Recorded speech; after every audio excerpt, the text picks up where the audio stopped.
Hello कॉन्फेट्स।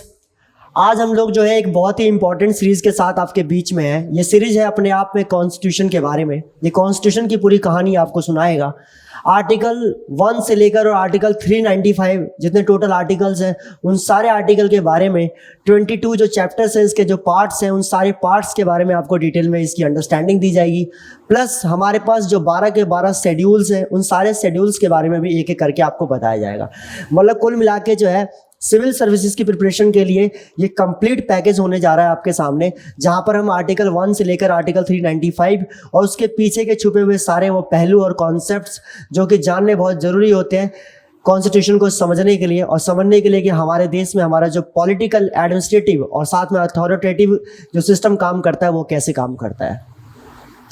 किसी भी subject को पढ़ने से पहले हमेशा स्टूडेंट से ये सवाल मेरा अक्सर रहता है कि आप इस सब्जेक्ट को क्यों पढ़ते हैं। ये सवाल अपने आप से जरूर पूछें। आप कॉन्स्टिट्यूशन को आखिर क्यों पढ़ने आए हैं? आप आखिर इंडियन पॉलिटी के सब्जेक्ट्स के अंदर इंटरेस्ट लेते हैं तो आखिर इसका क्या रीज़न है? क्या ऐसी चीज़ें हैं जिसको आपको जानना ज़रूरी है या जानना आपको अच्छा लगता है? ऐसी कौन सी चीज़ें हैं? ये जानना बहुत इंपॉर्टेंट है। तो मैं बोलूँ अगर मैं कॉन्स्टिट्यूशन के हवाले से अगर मैं आपको बताऊं कि आखिर ऐसी कौन सी चीज़ है जिसको जानना बहुत आवश्यक है और वो सिर्फ आपको यहीं पे मिलेगा कॉन्स्टिट्यूशन को पढ़ते वक्त, तो दैट इज़ आई विल से कि पहली बात तो कॉन्स्टिट्यूशन सिर्फ आपको अथॉरिटेटिव जो है वो पावर्स कैसे काम करती है इंडिया के अंदर, कैसे हमारे देश का डेमोक्रेटिक स्ट्रक्चर काम करता है, यही सिर्फ आपको नहीं सीखने को मिलता कॉन्स्टिट्यूशन के साथ। रेदर आई विल से आपको जो है आपके बिहेवियर, आपके जो कैरेक्टर की जो रिक्वायरमेंट होती है, यहाँ पे जिस डेकोरम को आपको मेंटेन करना होता है throughout the journey of civil services, ये कंप्लीट पैकेज आपको प्रोवाइड करता है कॉन्स्टिट्यूशन। इसीलिए आप देखेंगे कि पॉलिटिकल साइंस में कॉन्स्टिट्यूशन के बिना आप बाकी सब्जेक्ट्स के अंदर भी उतनी बेहतर अंडरस्टैंडिंग डेवलप नहीं कर पाएंगे until you know about this subject. तो ये सब्जेक्ट, इसको लेकर ज़्यादातर स्टूडेंट्स को ये प्रॉब्लम रहती है कि यूट्यूब के ऊपर इसका कंप्लीट पैकेज नहीं मिलता, कंप्लीट जो है क्लासेस अवेलेबल नहीं है। इस प्रॉब्लम को हमने ख़त्म करने की कोशिश की है और हर एक आर्टिकल के पीछे की कहानियों को आपके बीच रूबरू करने की हमारी कोशिश है। हम आज शुरुआत करेंगे। जब भी किसी भी सब्जेक्ट को शुरुआत किया जाता है तो उसके अंदर दो चीज़ें बहुत इंपॉर्टेंट होती है। पहला उसकी शुरुआत और दूसरा उसका एंड। शुरुआत अगर आप सही तरीके से समझेंगे, जानेंगे, तो आपको पता चलेगा कि आखिर ये चीज़ वजूद में क्यों आई, आखिर इसका अस्तित्व क्या है, आखिर ऐसी क्या चीज़ की जरूरत पड़ी जिसकी वजह से हमें ये लाना पड़ा। और अंत जो है वो आपको बताता है कि आप किस उद्देश्य के साथ अंत तक चलेंगे। तो मेरे हिसाब से दोनों ही पहलू इंपॉर्टेंट है। हम पहले पहलू के बारे में आने वाले आज वाली क्लास और आने वाली क्लासेस के अंदर डील करेंगे और साथ में जो है इस पूरे के पूरे जर्नी को जो है हम देखेंगे। आप इस क्लास को पूरा कंप्लीटली लें और फिर अपना माइंडसेट बनाएं कि आप इस चैनल पे और साथ में इस क्लास के साथ चल सकते नहीं चल सकते। हम अपना काम करते रहेंगे, आपके सजेशंस, आपके रिकमेंडेशंस हमें मिलते रहेंगे तो हमारे अंदर इंप्रूवमेंट की पॉसिबिलिटीज़ और प्रोबेबिलिटीज़ और ज़्यादा बढ़ेगी। Thank you so much. बाकी हम क्लास स्टार्ट कर रहे हैं। सबसे पहले हम डील करने वाले हैं मेकिंग ऑफ द कॉन्स्टिट्यूशन के बारे में। मेकिंग ऑफ कॉन्स्टिट्यूशन जो है वो बहुत इंपॉर्टेंट पार्ट है समझना इंटायर कॉन्स्टिट्यूशन का। मेकिंग ऑफ कॉन्स्टिट्यूशन के अंदर सबसे पहले देखो हमारे देश का संविधान जो वो बेसिकली बना वो जनवरी 1947 से सही मायने में बनना स्टार्ट हुआ और 26 नवंबर 1949 तक लगभग बन के तैयार हो गया। लेकिन इन 3 सालों के बीच में जो कहानियां हैं वो कहानियां पिछले कुछ दशकों की कहानियों से जुड़ी हुई है और जब तक आप उन कहानियों को नहीं समझते तब तक जो है आपको सही मायने में जो है कॉन्स्टिट्यूशन के बनने की कहानी आपको समझ में नहीं आएगी। ये कहानी आप जान लीजिए क्योंकि आप कॉम्प्रिहेंसिव और कंप्लीट तरीके से अगर स्टडी करने वाले एस्पिरेंट हैं तो ये आपको हिस्ट्री में भी हेल्प करेगी थोड़ा बहुत और बाकी पॉलिटी में तो आपको हेल्प करेगी। हमारी जो कॉन्स्टिट्यूशन के बनने की कहानी है वो थोड़ी सी पीछे से चलती है। मैं इसकी कहानी अगर सही मायने में लूँगा तो स्टार्ट करूँगा कहाँ से कि आपको पता होगा कि इंडिया जो था वो बिफोर 1947 जो है वो क्या है, एक स्लाव है, एक गुलाम है। और हमें क्या चाहिए? हमें चाहिए इंडिपेंडेंस। हम किसकी फाइट कर रहे थे? हम इंडिपेंडेंस की फाइट कर रहे थे। हम इंडिपेंडेंस की फाइट कर रहे थे। हम फाइट किसकी कर रहे थे? हम फाइट कर रहे थे स्लाव और हम थे स्लाव। हम फाइट कर रहे थे इंडिपेंडेंस को लेकर। हमें यहाँ से लेकर यहाँ तक जाना था और इस जर्नी को तय करने के लिए जो जो चीज़ें हमने की उसी के इवॉल्वमेंट के अंदर जो है कॉन्स्टिट्यूशन हमारा इवॉल्व होकर हमारे बीच में आया। ऐसी कौन कौन सी चीज़ें हैं वो समझनी है हमें और that is very important to understand. देखिए हमारा देश जो है सलाब था और हमारी लड़ाई थी कि हम पहले ही से आज़ाद करवाएं और आज़ाद मुल्क हमारा हो, उसके अंदर सारी चीज़ें जो है, सारा महकमा जो है, उसके अंदर जितने भी निज़ाम है वो सारे के सारे हमारे हो। हमारी ये कोशिश थी।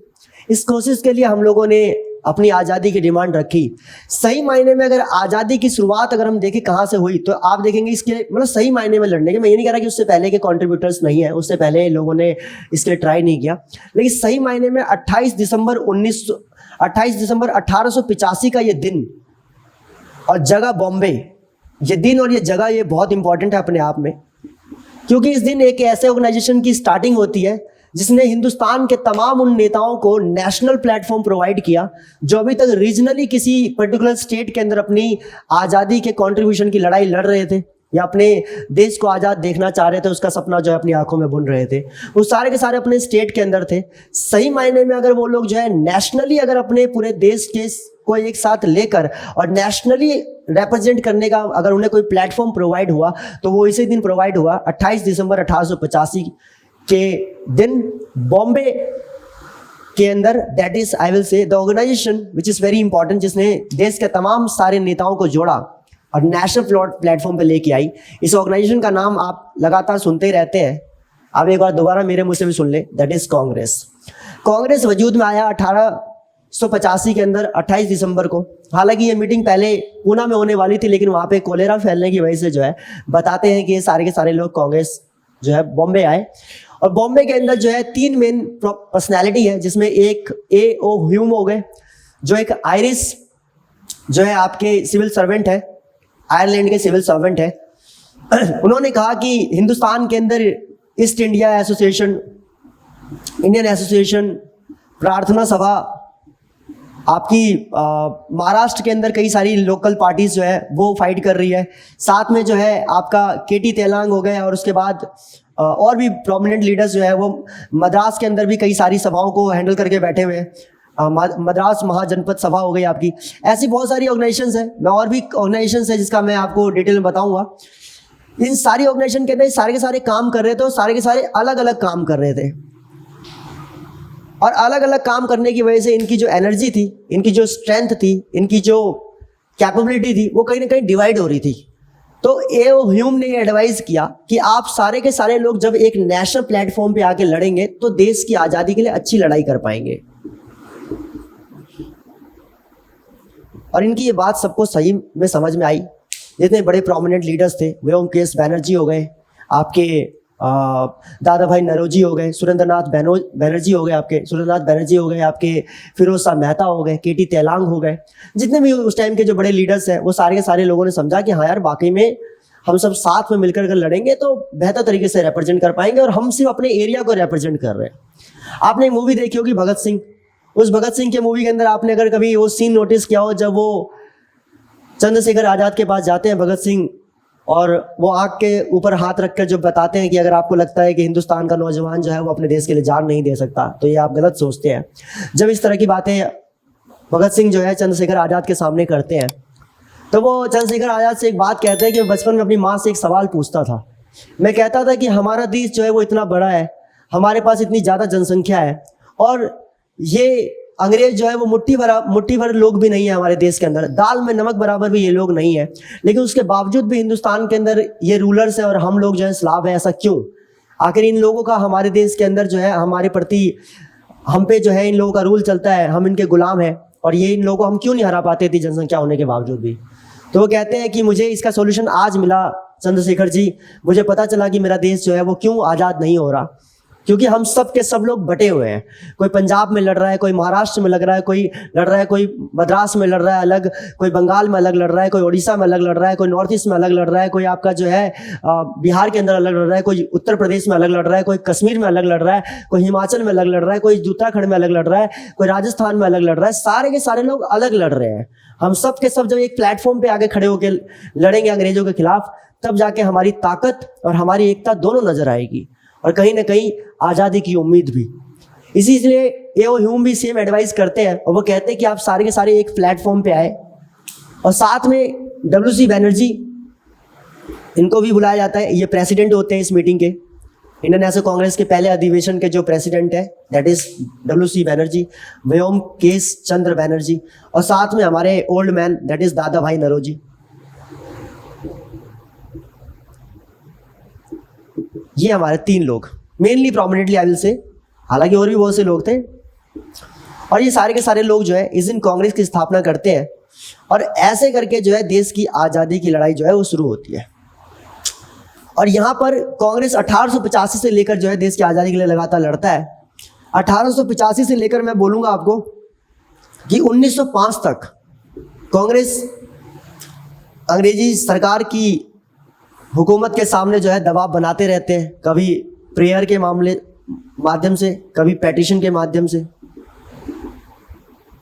कभी प्रोटेस्ट के माध्यम से, लेकिन बहुत मॉडरेटली, काफ़ी मॉडरेट तरीके से जो है इस हथियार को इस्तेमाल करते हैं।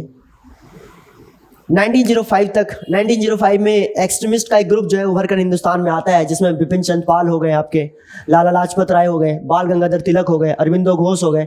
और ये सारे के सारे लोग जो है ये कहते हैं कि प्रेयर, पेटिशन और प्रोटेस्ट करने से जो है कुछ नहीं होने वाला। हम जब तक ईंट का जवाब पत्थर से नहीं देंगे, जब तक हम बरतानिया हुकूमत के खिलाफ जो है सड़कों पे सही तरह से नहीं उतरेंगे और हमारा गुस्सा और हमारा जो प्रतिशोध है वो नहीं दिखेगा, तब तक हमें आज़ादी नहीं मिलने वाली।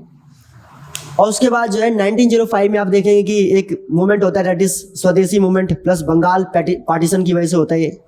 इसमें जो है मॉडरेट्स और एक्सट्रीमिस्ट दोनों मिलकर एक साथ में जो है बंगाल की विभाजन को रोकने के लिए साथ में खड़े होते हैं और लगातार लगे रहते हैं अपनी आवाज़ उठाने में। लेकिन एक्सट्रीमिस्ट और मॉडरेट्स के बीच में बात बिगड़ जाती है और इनके बीच में डिवीज़न हो जाता है।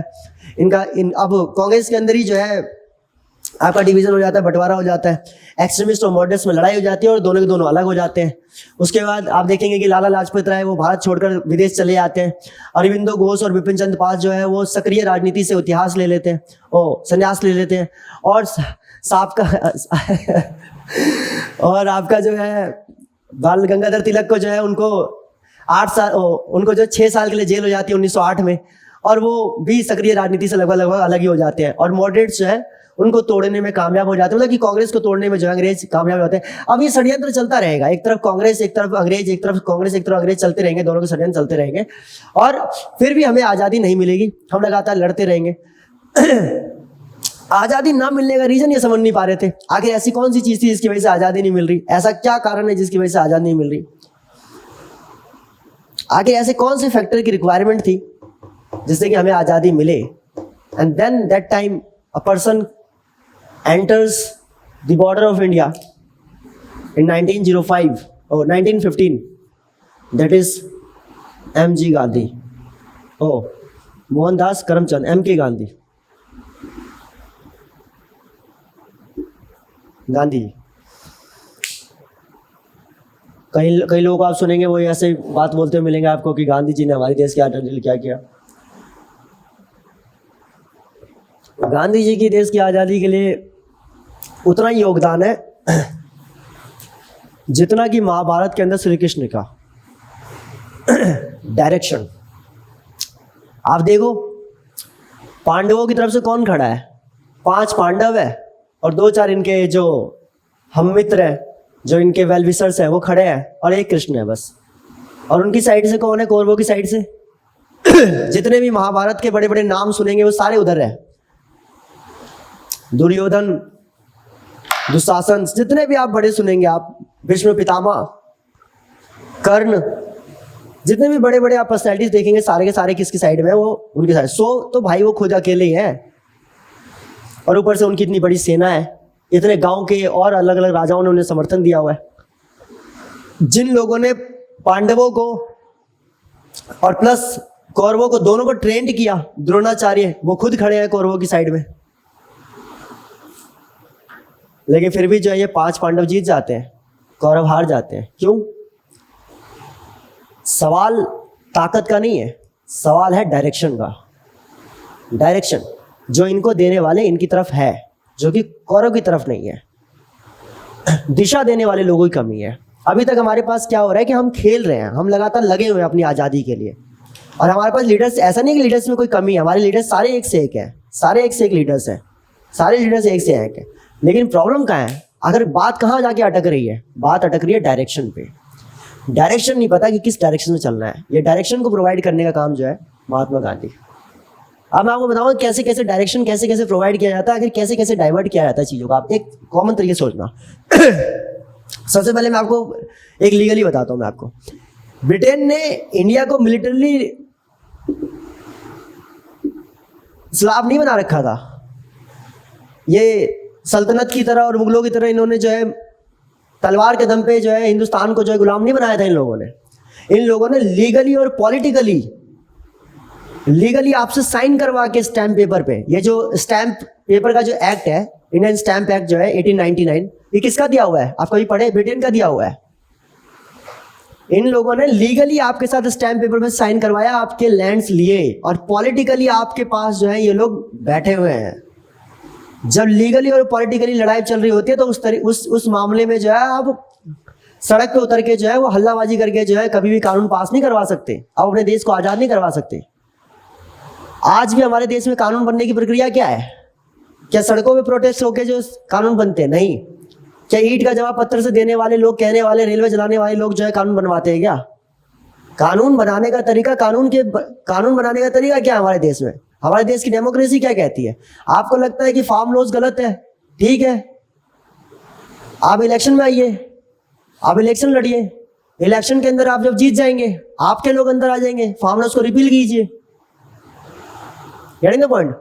मैं एक एग्जांपल के तौर पे कह रहा हूं, हालांकि फार्म लॉज को रिपील करना ही था, लेकिन एक बात कह रहा हूं मैं, कानून को हटाने का तरीका कानूनी होना चाहिए। जब कानूनी तरीके से इन लोगों ने आपको गुलाम बनाया हुआ तो कानूनी तरीके से ही हम इनको जो है इनसे इंडिपेंडेंस डिमांड कर सकते हैं। और कानूनी तरीके से कैसे होगा? हम गुलाम हैं और एकाएक हम सीधा कह रहे हैं कि भाई हमें सीधा आजादी चाहिए, मारेगा ही ना। बात को समझो आप, एकाएक ही इंडिपेंडेंस कैसे दी जा सकती है? आप स्टेप बाय स्टेप चलो ना। उन्होंने लीगली पॉलिटिकली आपको गुलाम बनाया हुआ है, आपके ही हाथ से अंगूठा लगवा लिया, आपके हाथ से साइन सिग्नेचर ले लिया उन्होंने, और स्टैम्प पेपर पे उन्होंने लिखवा लिया कि ये जमीन हमारी है। 1698 के अंदर आप देखेंगे, 1698 के अंदर कोलकाता जो है वो कैसे मिला इन लोगों को? कोलकाता इन्होंने लीगली लिया इन लोगों ने, ऐसे नहीं इन्होंने जो है धमकाकर या बंदूक के दम पे जो है इन्होंने कोलकाता लिया है। इन्होंने लीगली और पॉलिटिकली उसको कंट्रोल किया है। ये लोग मराठाओं की तरह नहीं लड़े। To be very honest, I am trying to tell you about this. ये मराठा की तरह नहीं लड़े कि मराठा लड़ते गए, कॉन्कर करते गए, कहीं पे कंसोलिडेट नहीं किया। इन्होंने कॉन्कर किया प्लस कंसोलिडेट किया। इन्होंने स्टेट को जीता, प्रोविंस को जीता, और उसके बाद उसे कंसोलिडेट किया, लीगली पॉलिटिकली अपने नाम पे लिखवाया। जब लीगली और पॉलिटिकली आपसे कोई चीज लेके बैठा हुआ है तो लीगली पॉलिटिकली ही लड़िए आप।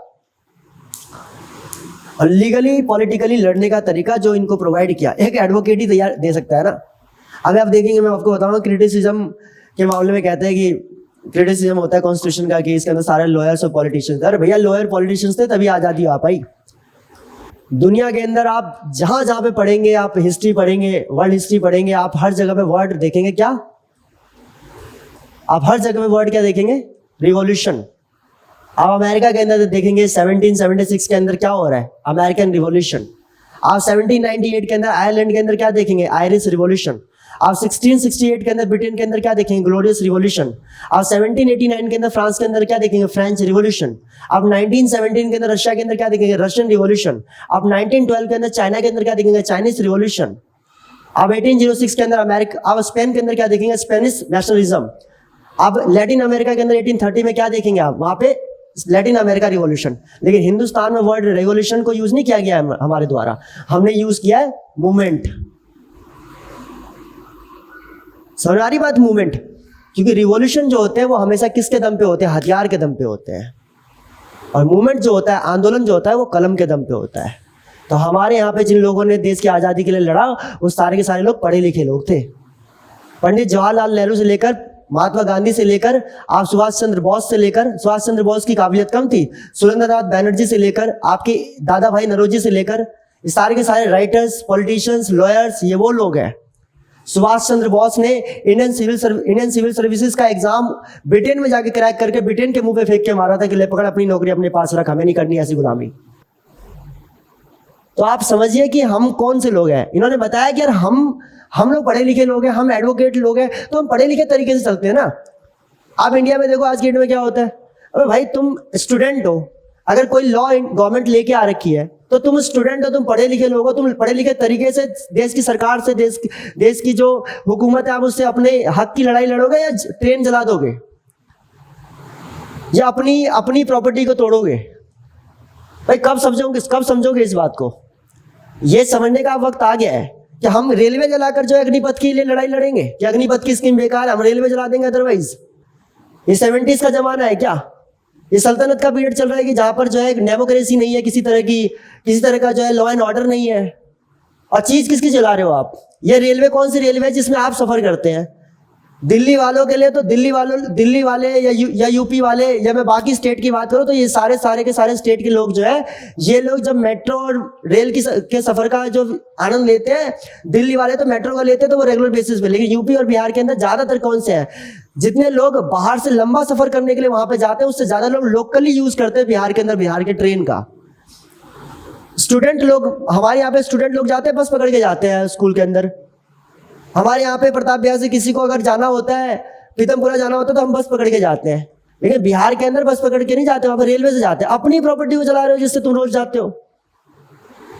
ये तरीका, यही बात महात्मा गांधी जी ने समझाई बाल गंगाधर तिलक को कि तिलक ठीक है, कभी कभी गुस्सा भी जरूरी है, लेकिन अब हम लड़ेंगे पॉलिटिकली, लीगली, क्योंकि उन्होंने भी हमें पॉलिटिकली और लीगली बना रखा है इस्लाम, तो हम भी उनसे ऐसे ही लड़ेंगे। हम पहले इंडिपेंडेंस नहीं मानेंगे, वो देगा ही नहीं हमें।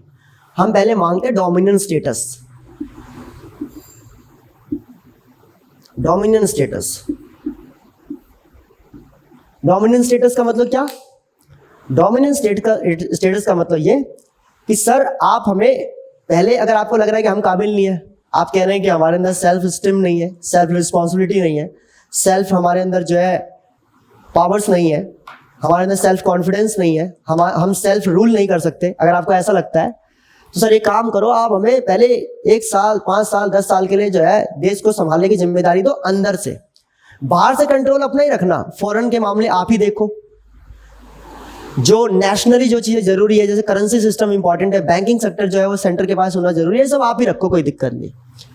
आप जो है डिफेंस का मैटर अपने पास ही रखो, लेकिन अंदर से जितनी भी चीजें संभालने की जिम्मेदारी होगी, राज्य को संभालने की जिम्मेदारी, अंदर के जितने भी लॉ एंड ऑर्डर को संभालने की जिम्मेदारी, जो अंदर से संभालने की जिम्मेदारी है, वो सारी की सारी हमें दे दो। हम इंडियंस या तो हमें पहले से आता है या हम उसको करके जो है अपने अंदर डेवलप कर लेंगे, उस क्वालिटी को डेवलप कर लेंगे। हमें चाहिए डोमिनियन स्टेटस। और बता दो हम क्या गलत मांग रहे हैं। आप कह रहे हो कि आप हिंदुस्तान को सिविलाइज बनाने आए हो, लेकिन हिंदुस्तान को हिंदुस्तानियों के बिना सिविलाइज बना लोगे आप? इंडिया को इंडियन से बेटर कौन जानता है? इंडियन से बेटर तो इंडिया को कोई नहीं जानता ना। तो इंडियंस को मौका दो ना लेजिस्लेटिव असेंबली में आने का, इंडियंस को मौका दो जुडिशरी में आने का, इंडियंस को लो एग्जीक्यूटिव के अंदर। हम हिंदुस्तान का चप्पा चप्पा जानते हैं, हम हिंदुस्तान का कोना कोना जानते हैं, हम बताएंगे ना आपको कि कैसे एडमिनिस्ट्रेशन होता है। और अगर हमने ये वाला काम अच्छा करके दे दिया तो फिर हमें हमारा देश वापस चाहिए, हम अपना देश वापस लेंगे। ये देश हमारा ही है ना, इंडियंस का है, हम अपना देश वापस लेंगे। तो ऐसे करके अगर हम स्लाव से पहले डोमिनियन फिर इंडिपेंडेंस मांगेंगे तो ब्रिटेन देगा। ये डायरेक्शन प्रोवाइड किया किसने? मोहनदास करमचंद गांधी ने। गांधी जी की रिस्पेक्ट करो नालायको, बहुत कुछ सिखा सकते। ये मॉडरेट के जितने भी लीडर्स थे, ये मोतीलाल नेहरू, CR दास, NC केलकर, दादा भाई नरोजी, ये फिरोज मेहता, ये सुरेंद्रनाथ बैनर्जी, जब कहीं किसी गांव से बुलावा आता था तो ये पूरी टीम लेके जाते थे एक साथ में, सारे सूट बूट पैंट शर्ट लगा के एकदम टाई वाई लगा के जा रहे गांव के अंदर, एक गांव के एकदम सबसे बुजुर्ग इंसान से मिलने, सबसे गरीब इंसान से मिलने के लिए। उस बुजुर्ग और गरीब इंसान को तो देखते साथ ही लग जाता कि अरे ये तो बड़का बाबू है, इनके आगे क्या ही बोले, इन बड़का बाबू के आगे क्या ही बोले। पहले उसके अंदर इंफीरियर कॉम्प्लेक्सिटी आ जाती थी, कमंतरी का भाव पहले ही पैदा हो जाता था। पहले उसे लगता था कि ये बड़े लोग हैं, हम छोटे लोग हैं, वो अपनी बात खुलकर कह ही नहीं पाता। आज होता है लोगों के साथ, कोई बड़ी पर्सनैलिटी आपके साथ बैठ जाए तो आपके अंदर एक हेजिटेशन आ जाता है, आप अपनी बात खुलकर नहीं कह पाते। गांधी जी ने इन लोगों से इन्हीं के तरीके से मुलाकात की। अदनंगा फकीर ऐसे नहीं कहा गया है गांधी जी को, उनकी एक स्ट्रेटजी थी, वो देश के लोगों को ये फील करवाने कि मैं तुम्हारे बीच का ही इंसान हूं यार, मुझे बताओ खुलकर क्या बात है। लोगों के साथ उन्हीं तौर तरीके से बैठे। आप देखिए 1917 के अंदर चंपारण में क्या हुआ। चंपारण के अंदर जब गांधी जी गए, गांधी जी ने देखा कि इतना बुरा हाल, इतनी इतनी इतनी गरीबी और इतनी क्या कहते हैं जो है अस्वच्छता, इतना इतना गंदा सा लग रहा था चंपारण पूरा का पूरा। हर गली में कहीं कहीं कोई नाली निकली हुई है, कहीं कूड़ा है, कहीं कुछ है, लोग इतनी बुरी हालत में रह रहे हैं। गांधी जी जब एंटर हुए थे, गांधी जी ने सीधा एंट्री लेते साथ ही जो है आप देखे ये आपका राजकुमार शुक्ल के यहाँ जब गए थे, डॉक्टर राजेंद्र प्रसाद और जेबी कृपलानी भी वहां मौजूद थे सारे के सारे। ये जैसी चंपारण के अंदर घुसे, चंपारण में जाते साथ इन्हें बोला कि मालिक बैठिए यहाँ पे। बैठने से पहले जाके नीचे से झाड़ू उठाकर झाड़ू लेके निकल गए बाहर। सारे के सारे, अरे क्या हो गया गांधी जी, क्या बात हो गई? अरे कुछ नहीं, मैं सोचा था थोड़ा सा चंपारण था, हाथ लगा देते यार, हम भी साफ कर देते। बिहार का एक एक लड़का जो है वहां पे कूद गया था चंपारण की गलियों में, अरे गांधी जी हमारे होते हुए आप झाड़ू लगाएंगे यहाँ पे? पूरा का पूरा बिहार सड़कों पे आ गया था चंपारण का उस टाइम पे, या गांधी जी हमारे होते हुए आप झाड़ू लगाएंगे यहाँ पे? ऐसे करके व्यवस्थाओं में चेंज लेके आए थे, ऐसे जोड़ा था। इसको कहते हैं डायरेक्शन। गांधी वो इंसान था ना जो हिंदुस्तान में रहकर मुस्लिमों की पैरवी कर सकता है और पाकिस्तान में रहकर हिंदुओं की। समझ रहे आप बात को क्या कह रहा हूं मैं? अब पढ़ो, ऐसे मत बोल दो गांधी जी ने हमारे लिए क्या किया। अरे भगत सिंह ने तो जान दी, उनका तो कोई मतलब उनका तो कोई तोल माप ही नहीं है। ये गांधी जी के भी कर्मों को मना मत करो यार। एक इंसान ने जब पूरा देश 15 अगस्त 1947 की शाम को जो है आज़ादी की सेलिब्रेशन की तैयारियों में लगा हुआ था, गांधी जी क्या कर रहे थे जरा पता करो? कूच बिहार की गलियों में हिंदू मुस्लिम के दंगे रोक रहे थे वो। अरे उन्होंने भी तो एक सपना देखा होगा ना कि देश आज़ाद हो। जब देश की आज़ादी मिल रही है तो देखो वो इंसान कहाँ पे है। और हिंदू मुस्लिमों का दंगा ही रुका था इनकी वजह से। कभी पढ़ना आप, कभी सही से, कभी बिपिन चंद्रा पढ़े, कभी आप सही से 12th क्लास की एनसीईआरटी पढ़ लो, आपको उसी में आइडिया लग जाएगा। तो ही प्रोवाइडेड डायरेक्शन, और इस डायरेक्शन के बाद जो है हमने डोमिनेंस स्टेटस की डिमांड की। आप देखेंगे 1917 में चंपारण, 1918 में खेड़ा अहमदाबाद, 1919 में नॉन कॉपरेशन में तो हमने साफ साफ कह दिया कि अब अगर हमें नहीं मिला हम कॉपरेट ही नहीं करेंगे।